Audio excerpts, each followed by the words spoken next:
C'est une orgie amusante, quand Pierre Palmade évoquait le déroulé de ses soirées coquines. Impliqué dans un accident de la route survenu le 10 février dernier alors qu'il était positif à la cocaïne, Pierre Palmade a été assigné à résidence à l'hôpital, avec un bracelet électronique. Ce vendredi 17 février, BFM TV est revenu sur les nombreuses soirées coquines organisées par l'humoriste à son domicile. L'enquête continue depuis le vendredi 10 février 2023. Souvenez-vous, l'humoriste de 54 ans, alors qu'il était sous l'emprise de la cocaïne, a provoqué un terrible accident de la route sur une départementale de Seine-et-Marne, près de Célisambière.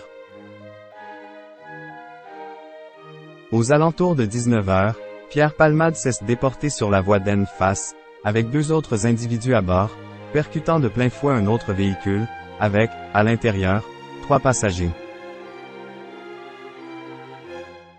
Un homme d'une quarantaine d'années, son fils de 6 ans et une femme enceinte de 6 mois et demi. Cette dernière a malheureusement perdu son futur enfant, une petite fille, et les deux autres victimes ont été transportées à l'hôpital et sont encore dans un état grave, en réanimation. Si l'humoriste était hors de danger dès le lendemain de l'accident, il est resté à l'hôpital pendant quelques jours, avant d'être placé en garde à vue. Après être passé devant le tribunal de Melun, la première sentence est tombée. Il a finalement été assigné à résidence au service d'addictologie de l'hôpital Paul Brousse à Villejuif, dans le Val-de-Marne, dans lequel il est surveillé par bracelet électronique. Mais l'enquête continue, puisque son domicile a été perquisitionné ce lundi 20 février, après l'ouverture d'une enquête pour détention d'images PE accent aigu pornographiques.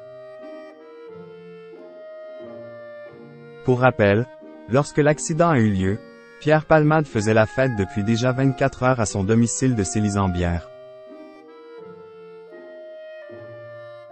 Des soirées coquines qu'il a déjà évoquées dans le passé. Les soirées coquines de Pierre Palmade. Depuis de longues années, l'addiction à la drogue de Pierre Palmade était connue par beaucoup de personnalités françaises. Et il ne s'en est jamais réellement caché, même s'il a tenté de s'en sortir à plusieurs reprises, en vain. Vendredi 17 février 2023, nos confrères de BFM TV ont consacré leur soirée à une enquête sur l'affaire Pierre Palmade. L'occasion de revenir sur ces soirées de chemsex, qu'il a l'habitude d'organiser à son domicile, dont le but est d'avoir une activité sexuelle boostée par la prise de stupéfiants. Tout se passe chez moi. Avec un mec, 2 ou 3. Ce sont de longues heures qui durent toute la nuit, parfois la journée suivante, avait écrit Pierre Palmade dans son livre « Dites à mon père que je suis célèbre » sorti en 2019 et cité par BFM TV. L'ancien compagnon de la chanteuse Véronique Sanson en disait plus sur ces soirées. On rit, on regarde la télé, on parle, on est à poil, on fume, on couchaille ensemble. Et on recommence. C'est une orgie amusante, avait-il poursuivi. Des moments personnels et intimes, qui ont une résonance bien plus sombre désormais.